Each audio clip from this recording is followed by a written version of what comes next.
நொடி பொழுதில் பைக்கின் சைட்லாக்கை உடைத்த இளைஞர்கள். நள்ளிரவில் விலை உயர்ந்த பைக்குகளை திருடும் கும்பலின் பரபரப்பு சிசிடிவி காட்சிகள் வெளியாகியுள்ளது. கோவை ஒண்டிப்புதூரில் விலை உயர்ந்த இருசக்கர வாகனத்தை 3 பேர் கொண்ட கொள்ளை கும்பல் திருடிச் செல்லும் சிசிடிவி காட்சிகள் வெளியாகி அதிர்ச்சியை ஏற்படுத்தியுள்ளது. ஒண்டிப்புதூர் கம்பன் நகர் பகுதியைச் சேர்ந்த ஆகாஷ் என்ற இளைஞர் வழக்கம் போல வீட்டின் முன்பு தனது வாகனத்தை நிறுத்தி வைத்திருந்தார்.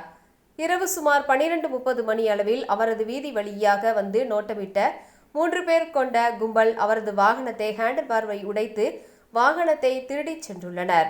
இது தொடர்பாக வாகனத்தை இழந்த ஆகாஷ் சிங்காநல்லூர் காவல் நிலையத்தில் புகார் அளித்துள்ளார். சிசிடிவி காட்சிகள் உள்ளிட்டவற்றை கொண்டு காவல்துறையினர் விசாரணை மேற்கொண்டு வருகின்றனர். வாகனத்தின் மீது ஏறி நின்று ஹேண்ட்பாரை உடைக்கும் பரபரப்பு சிசிடிவி காட்சிகள் தற்போது வெளியாகியுள்ளது.